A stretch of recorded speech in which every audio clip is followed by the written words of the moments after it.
Shara Gilgulim, we are in Shi'ur number 10. Am I right or wrong? Shi'ur number 10. Our Shi'ur is the Rufu'ah Shlema of Eliyahu Yonatan Michav Diana, B'tzivi Ziv Michav Diana, Sheb Shalem Rufu'ah Shlema B'karov. Then our Shi'urs also should be, all of our learning should be Lizakot, את כל הרווקים שהתחתנו השנה פרק אביחי בן ראובן ולאה וגם אריאל ומרים, כל הרווקים השם ישלח להם בת זוגם יעקב ויבנו בית נאמן בישראל. רבותיי, שער גלגולים, shiur number 10. Today we're going to learn a lot of, it's starting to heat up, the topics. Okay? Today we're going to learn about something called ibur. What's an ibur? An ibur nishama. An ibur neshama is an impregnation of a soul. That means there could be 2 or 3 people inside one person. In fact, the Ari HaKadosh explains you could have up to 4 neshamot inside a person. Up to 4 neshamot inside a person. How do they all work together? How do they collaborate? When they don't collaborate, that's when you have schizophrenia. That's what schizophrenia is. When they don't collaborate. But when all the nishamot come together and they work good, and they all fit, as they say, like a piece of the puzzle, from the same shorish, that's when you have, a person could use that to actually become even greater. I mean, you have the potential of 4 nishamot inside of you. You could do much greater things, right? If a person is just one nishama, it's good, but there's less nitzotzot inside of him, less sparks of the soul, right? The more nishamot, the more sparks. Pinchas, for example, had 4 nishamot inside of him. He was himself Pinchas. He had Eliyahu Hanavi. There were 2 Eliyahu Hanavis. There's Eliyahu Mishevet Binyamin and Eliyahu Mishevet Eliyahu Hagiladi. Then there's Pinchas. Then there's Nadav and Avihu. He had 4 nishamot inside him. That's how he had the guts to go inside Shevet Shimon. It was kind of like a suicide mission and kill Zimri and Kozbi at the act. I mean, people just hear what happened, they, with all the, I don't want to say same gender stuff, and then people get, what, we don't want to deal with this and that. Could you imagine Pinchas was a Kohen? I mean, he turned into a Kohen. He went inside during the actual Maaseh. He had to see what was going on, because imagine the precision. He had to stab them right in the kuba, right where it hurts. You know what I'm saying? It wasn't that much of the thing, but he had guts. How did he have guts to do it? Because he had Eliyahu Navi inside of him. Eliyahu Navi is a kanai for the brit, so Pinchas hit it right at the brit. Yes, and they weren't dead. Hashem waited. Their nishamot didn't leave them. That way he wouldn't become tamid, because at that moment he became a kohen. And the Kohen can't touch a dead body. So the blood didn't trickle down. Hashem froze their blood, so it didn't trickle down. Guys, you imagine how many miracles happen. That's called the ibur. All those stuff, now there's a couple of kinds of iburim. Okay? Before we get to the iburim, first we have to understand why iburim happen. Why does a person, suddenly you're walking around, bam, a soul hits you inside of you. A new soul, they're just, they're running around. Those are the bad ones. That's a dibuk, chas v'shalom. Schizophrenia, multiple personalities. Go to Jamaica Hospital. They have a whole floor of these kind of, I don't want to say, these sicknesses. Dibukim. If a person ever wants to be like Rabbi Yehuda Ftaya and fix souls, he could have good practice. In Jamaica Hospital, you go there and try to do the Yehudi to take out these souls. You understand? But actually, what a person doesn't know, inside of many of us, there could be neshamot too. Sometimes bad ones too. They're just quiet. They don't talk. They're quiet. Why? When a person learns Torah, he's able to silence these things. But if a person, for example, walks around, Daniel, he was walking and suddenly he has forceful thoughts in his head. What does that mean, forceful thoughts? He just can't stop these thoughts. They just keep on coming and coming, and he feels like it's not himself. That's a different neshama inside of you that's making you think like that. There was one guy, he was praying Shemoneh Esrei, and specifically always while he's praying Shemoneh Esrei, he feels like there is something inside of him telling him to convert to the Protestant religion. We finish his Shemoneh Esrei, it goes away. He starts praying again, it comes back. He had a soul of a very big Rasha inside of him. Some people, those babas. Not the Baba Sali. He was a good Baba. I'm talking about the bad Babas. They walk around. They tell people. They trick women. They said, if you're going to be with me, we're going to be pregnant with the Neshama of Mashiach. There was one crazy guy like this a couple of years ago on Main Street. They caught him at the end. Really? Yeah. They caught him at the end. He was walking around always with his eyes closed, walking around like that. Baba. And he was telling women, he was tricking them, that if you're going to be with me, you're going to be pregnant with the soul of Mashiach. And these women used to listen to him. What makes a guy go crazy like that? He has an Ibur Neshama Rasha inside of him. That's what happened to Shaul HaMelech, King Saul. It said he had a Ruach Shtut, right? He had a crazy spirit. Okay, you could read it as he went crazy, out of madness, out of jealousy. No, says the Ari. He had a bad Neshama inside of him. Okay, that's all called Iburim. Now there's good Iburim too. We're going to learn today, B'ezrat Hashem. You could have the ability of Avraham Avinu go inside of you. That's already a good Ibur. Maybe just the guy himself is nuts, not the bad neshama. There's no kind of thing. A guy is just born nuts. Nobody's nuts. There's no defected neshamot. You understand? There's no neshama that's defected. God doesn't make defected things. Nefesh, not neshama. The nefesh, yeah, the nefesh. In Echinami. Problems. Why does the nefesh have a problem? Why? If a person suddenly is normal, suddenly out of nowhere he becomes crazy. How did he suddenly become crazy? He could have a ibur neshama rasha inside of him. It could explain many bad things that happen to people. Suddenly out of nowhere he wants to do many averot. And it could all happen for simple reasons.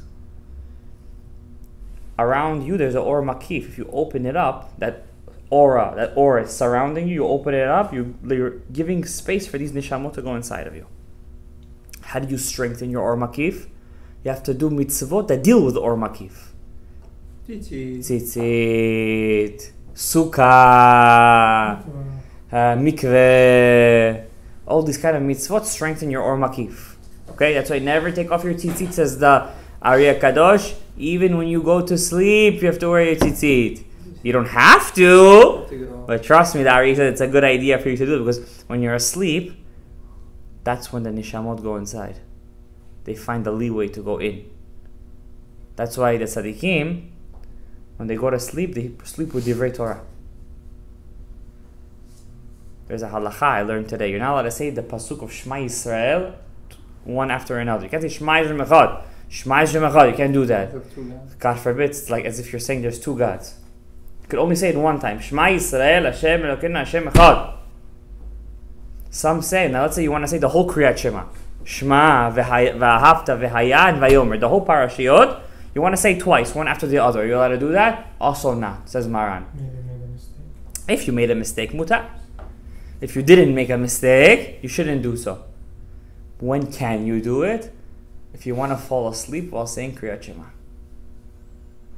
Then, in that case, Maran allows a person to say Kriyat Shema one after the other. So it's like Kriya Torah. Yeah, of course. You already did your mitzvah when you prayed Marv. It is then over here, or it's already like a Kriya Torah in Echinami. Okay, so let's learn, Rabbi Isaac.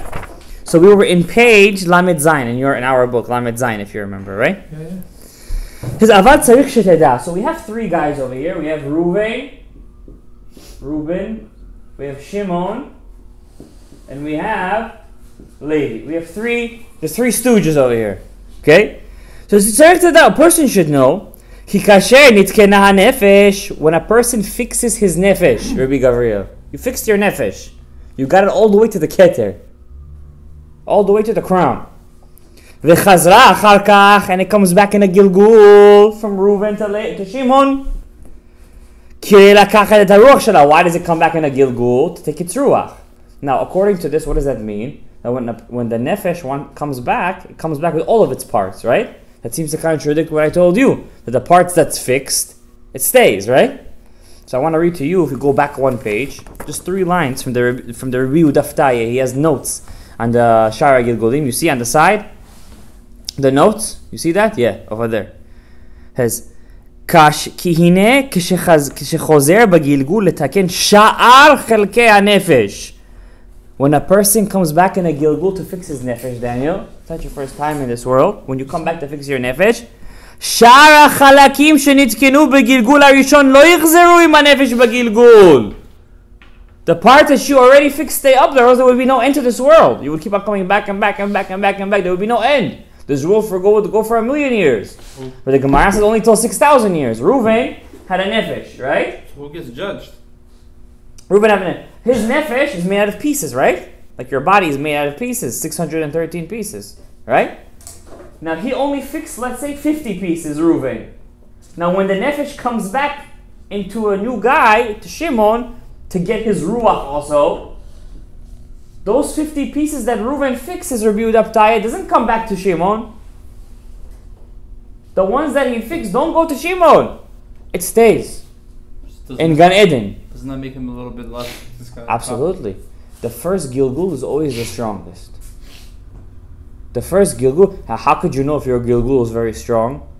If in our Gilgul right now, in our reincarnation right now, you're strong in Torah, mitzvot, masim tovim, imagine what the first guy was like. If right now a person is a shlamazo, that means in his first Gilgul, he already wasted all of his nitzotzot. He already either fixed all of his parts of his soul, and whatever was left was just the last pieces, or the first beginning was also rotten. Was barely anything there. That's why he couldn't fix whatever he needed to fix. That's why he had to come back, and he come back as a nobody. There's no nobodies really, but you know, guys get what I'm trying to say over here. So, did you see that Rabbi Yehuda? No. You see it? Good. Underline. Let's go back. Now let's say Shimon right now has the ruach and some pieces of the nefesh, right? Let's say 50% he has of whatever was left of the nefesh. Now let's say Shimon makes an avera. He does chilul Shabbat. Okay? Now, let's say Reuven, whatever he fixes, fixed. Now, before Shimon could get the ruach, he has to fix the leftover pieces of the nefesh, right? When he makes an avera now, when he gets the ruach, who gets the avera? Where does he make the blemish? In the ruach or in the nefesh? In the ruach. In the ruach. The nefesh is fixed. Okay? So then how would he ever touch that? Because to get the ruach, he has to first fix all of whatever was left of what? Of the nefesh. So when he makes the avera, while he has both of them, what is he fixing right now? The nefesh right now is just a cup holder. Okay? He's just holding the ruach. Okay? Whatever is already fixed can never be blemished. You should know one thing. In Judaism, this is a cardinal rule. Whatever you fix could never be broken. It just seems broken. Okay? So when a person does an avera, for example, Gavriel, there was one Kohen Gadol, his name was Yochanan, right? 80 years, if I'm not mistaken, he went inside the Kodesh HaKodashim. For 80 years, Kodesh HaKodashim! Then he became a Kofer B'ikar. What happened to all of his mitzvot, Rabbi Baruch? The Rashash says it went inside Eliezer ben Durdia. It didn't go to waste. The parts of it, that guy that was with all the I don't want to say in the world, he did all the shtuyot, all the this, then at the last second he died from Kiddush Hashem. He was crying so much he died from Teshuvah. Is it the same Shorosh Neshama? Those two people? Yeah, of course. You can never go to a person that's not from your Shorosh Neshama. Okay? Even the people you meet is from your Shorosh Neshama. So he didn't stay in Shamayim. No. Because whatever you do in this life stays with you, right? Until you pass away, until 120, right? So what happened when Yochanan passed away, and Eliezer ben Dur, when he passed away, his Yochanan Kohen Gadol's body is gone. It's never get up in Tchiyat HaMetim. It's finished. Why? Because he did a very bad sin. He did the worst sin. He was a kofer be'ikar. He said the Torah Shabbal Peh doesn't exist. That's one of the sins that cause a person not to get up in Tchiyat HaMetim. That body is gone. So what happened to all of his mitzvot? They went to another guy. Eliezer ben Durdia. You guys seem shocked. The guy comes in and the bed Kodesh Konashim, seeing all this holy stuff, and then go back. Why did that happen to him? Bad thought. He couldn't fight. Ibur. He had a Ibur Neshama. Over there, Understand? even where the You see Shekhinah that is? He had a ibur neshama varasha. Such a strong individual couldn't overcome that neshama. Don't worry, whatever tests the ibur neshamot that we get are small fry. Don't worry, we're good. They don't want to mess with us, okay? We're small fry over here. So could you imagine that? Huh? If he did whatever he did, right? Yeah. He's supposed to go to Shamayim. Yeah. And then let's say he did 80%, and 20% supposed to get this Rabbi Eliezer ben Dordai. But Yochanan Gadol made what kind of avera? He made an avera that caused his body to lose his tchiyat hametim. So now you don't have the body. So it has to go. Everything has to go to someone else. Now Eliezer ben Dordai, don't think he got what Yochanan ben Kohen Gadol did, and that's it. He never came back in a Gilgul. This Eliezer ben Dordai has been coming back in a Gilgul every single generation. And what do you think is his tikkun of Eliezer ben Dordai? He has to do avero. He has to grow in a very secular home. I'm sorry, he has to grow up in a very religious home, get off the derech, and come back again. Huh? I saw this in Hasidic sources. So there's a pugam again. You go out. There's pugam. There's no pagam. We learned this yesterday in Otzrot Chaim. Really, there's no pagams. It's just blindness. So what we see is mamash and eluah. Absolutely. This whole world. That's why you go to a rabbi and you want to talk to him about the guy who's off the derech mamash. Yeah. Okay? Boel goyot. Yeah. Yeah. It's you see, the whole point of the pagam is to, at the end of the day, get to a higher state of tikkun. Oh, you fell to. The point of falling is to get up again. Exactly. To grade up greater. Understand? How do you get hit with a pigum? How do you get rid of the pagam? No, how do you get hit in the first place? Like, how does it wake up? The pagam? Yeah, the bad. The bad neshama or the ibur? Oh, how does that happen? Sorry, yeah. When a person does an avera, usually when he does a promiscuous avera. You know what a promiscuous avera is? Something to do with the opposite gender. Usually when you do that kind of a sin, that's when the bad souls find an opening to go inside of you. To get rid of them, you could only do it through one way, Daniel. Learning the secrets of the Torah and going to the mikvah. That's it. There's no other way to get rid of them. Getting cold outside. It's getting cold outside, exactly. But today was very nice. And we said yesterday in our shiur that one of the ways to make sure this limud doesn't spit you out is to do what? You have to go to the mikveh. It's important to go to the mikveh. It's important to go. The Ari HaKadosh says there is nothing in the world that helps a person open his mind in Torah more than going to the mikveh. It's true though. Inside the mikveh, according to the Hasidic sources, when you dip inside the mikveh, all the bad neshamot that want to go inside of you, when you dip inside the mikveh, they stay out. And they can never come back in. You understand? That's the power of the mikveh. That's why a person, chas shalom, as he saw something in the middle of the night he wasn't supposed to see. He had a bad dream. You understand? The Chida says, don't wait. By tomorrow night, make sure he goes to the mikveh.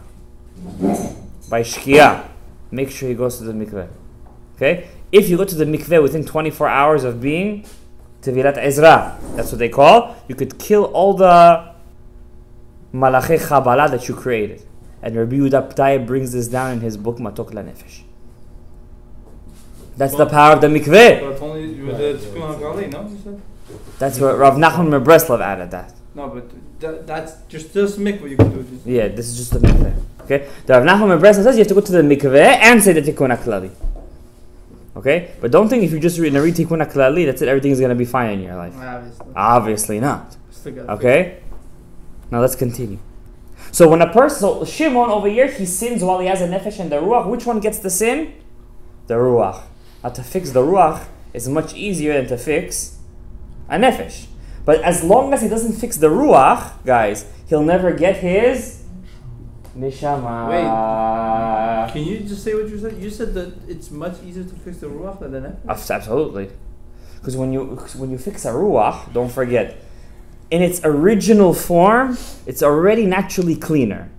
the nefesh is always closer to the klipa. You understand? So no matter how much you clean it, it's still like on the borderline always. That's why you always have to reach until which sphera the nefesh? Till keter. Don't forget that, guy. It's a very important klal. The nefesh is the hardest to fix because it's closer to klipa, and that's why you have to reach all the way to keter in the sphera. The nefesh is it's liver, they say, right? It's saying the. It's in, yeah, the nefesh is the blood. Ki hadam hu nefesh. That's why, guys, when you make shashlik, don't think I'm not joking with you, Gabriel. When you make shashlik at home, it's better not to eat the liver. Man, that's my favorite. Liver or heart, no? Stop eating that. Heart also. Yeah. When you make shashlik, Yeah, but what's the problem? don't eat liver. Halachically speaking, there's no problem. But Kabbalistically speaking, inside the kaved is all the klipa of Esav. Kaved, The heart, the brain. And yeah. where there's a lot You of have to blood. make sure it's like Anything that's a lot of blood, Gabriel, make sure to stay away from that. That's where all the klipa is. But what if you make it Makes well, sense. well done, Rob? Okay. If you need to, it doesn't. You need to do it. You need to do it. You gotta do what you gotta do. I'm just saying, Kabbalistically speaking, don't over exaggerate. That's it. Okay? But if you gotta do it for health reasons, then you gotta do it.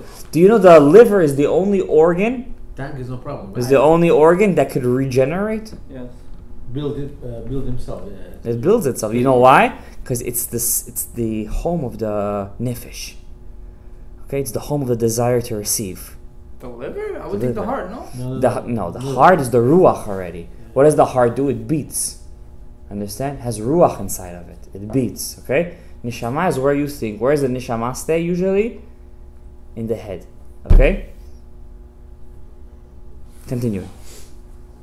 אין הפגם הוא פוגם בנפש כדי שנאמר שצריכה עוד הנפש ההיא להתגלגל פעם אחרת יחידי לתקן הדרך הנזכר.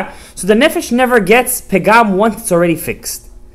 Why? לפי, because שכיוון שיש שם רוח, because there is a רוח already. הנה הפגם הוא פוגם ברוח לבדו עד שיתוקן. Since he already got his ruach, if he makes the avera right now, it only goes to the ruach until it gets fixed. לכן, אם יצטרך איזה גלגולים אחרים כדי לתקן את הרוח, therefore, if you need more גלגולים to fix the רוח, באים נפש ורוח ביחד, ומגלגלים שניהם עד שישתלם תיקון הרוח. Now, if let's say Shimon didn't finish the ruach, he didn't finish fixing the ruach. He didn't finish. He only fixed 70% of the ruach, right? Now, when it comes back in a gilgul to Levi, Levi has to work with what Shimon missed out. Okay? And Levi is going to get the leftover of the nefesh and ruach. 50 and 70? Okay? Whatever percentage that he fixed, of that Shimon didn't fix. Okay? But still, all the pagams that Levi is going to make is going to go to what? To the ruach. Because the ruach here is not fixed. Okay? The ruach here is not fixed. The nefesh was fixed long time ago. Hashem, to all of us too. Amen. Okay?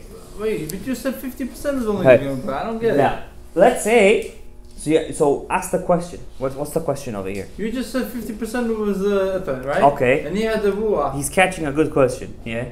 How do you even get to the ruach if you still didn't complete 100%? That's first. Second of all... So you're saying, how did the nefesh that Shimon had the nefesh in the ruach, right? Whatever was other. He finished fixing the nefesh, he got his ruach. Yeah.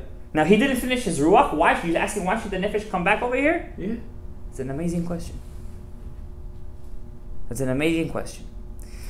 The ruach has to come with a body. You can't just have a ruach inside a person alone. It has a kli. Let's think of the ruach as water. It needs some pipe to hold it. It needs a vessel to hold it, right?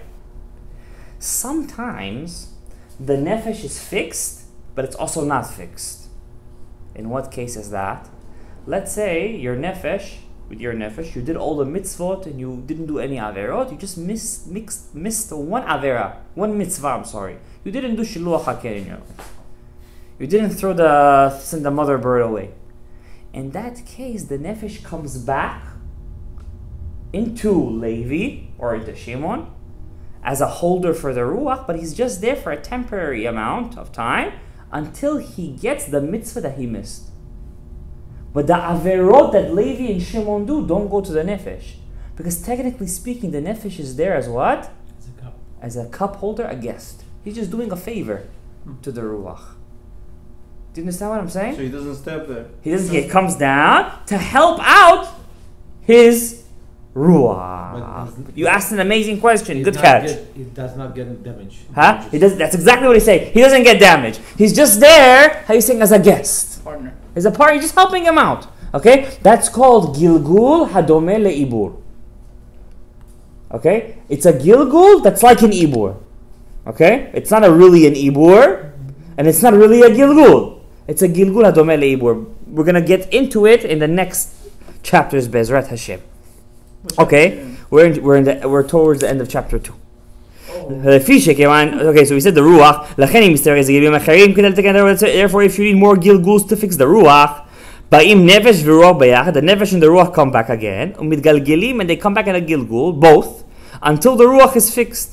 And then the guy passes away. And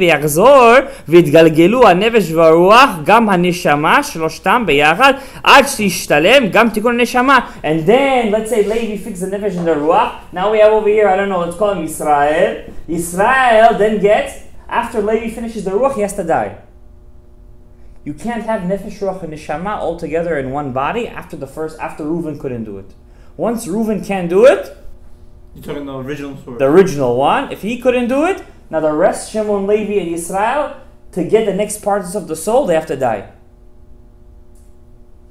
But they all Shocking news. You just got shocked. What do you mean? They all died. Yeah, no. Levi fixed the ruach. He fixed the ruach. He's not going to get his neshama. No. He has to die. And then And then he comes back as a new guy called Yisrael, and then he gets also the neshama. So how did Moshe get it? What? Moshe Rabbeinu, take it easy. He had 3 different kinds of sparks inside of him. On one hand, he was an old soul. On one hand, he was a soul from Cain and Hevel. And on one hand, he was also a new soul. Since he had a piece of a new soul inside of him, it was his first time, technically speaking, in the world, he was able to get all 3. But he was also fixing Hevel and Shet. You understand? And Noach. He was fixing a lot of guys. And he had 600,000 sparks. I mean, Moshe Rabbeinu was Moshe. There's a whole chapter on him over here. David HaMelech was an old soul. He was his first time in the world, but he was considered an old soul because he fell inside the klippah when Adam sinned. Any one of us that fell in the klippah that when Adam sinned, which is, we're going to learn, most of the human beings in the world, automatically is considered an old soul, even though it's his first time living in the world. And he can never have all parts of his soul in one gilgul, which is very sad. In one hand, okay? And the other hand, listen, that's the way the game goes. There is a way to fix this. If you say a certain pasuk in Kriyat Shema Lamita and you have a kavanah, then the person could get his neshama and not pass away. But we're not there yet. When we get there, I'll point it out, okay? So far, we're still in the nefesh. Okay? Weiter. Couple of more lines. And then if Israel has now nefesh, ruach, and neshama, now these 2 are already what? Done. They're done. If he has a neshama, if he makes a sin, God forbid, only Tvagam goes to the neshama. Okay? We're at the end of the paragraph. Okay? He goes to the neshama now. We're going to learn later on, once a person reaches the neshama stage, it's very rare for him to sin. Very rare. He's already on that kind of a level where averot for him take a different, it has a different meaning. For him, averot already is in a more spiritual level. Like the only averah that a guy who has a neshama will do is probably averah in the brain. That's it. And machshavot. Okay? A person who has a ruach, who has nefesh and ruach, for example, most of the averot he will do is mostly in the mouth. What's a mouth? Ruach. Right? Person who has only a nefesh, he's a guy who's still sitting mostly in the... That's also it's a way to find out if you're still benefesh ruach or neshama. Okay? I think it's safe to say we're all still in the nefesh, you're saying. Okay, what can we do? Ariel, en mala asot. Ze achayim. Okay? Weiter. Okay? Vine. Actually, I think we're gonna end over here. It's been because it's already a new topic. Okay? And I don't wanna get into I don't wanna exactly. I think it's good, half an hour is good too. No need to overindulge. Baruch Adonai le'olam. Amen ve'amen.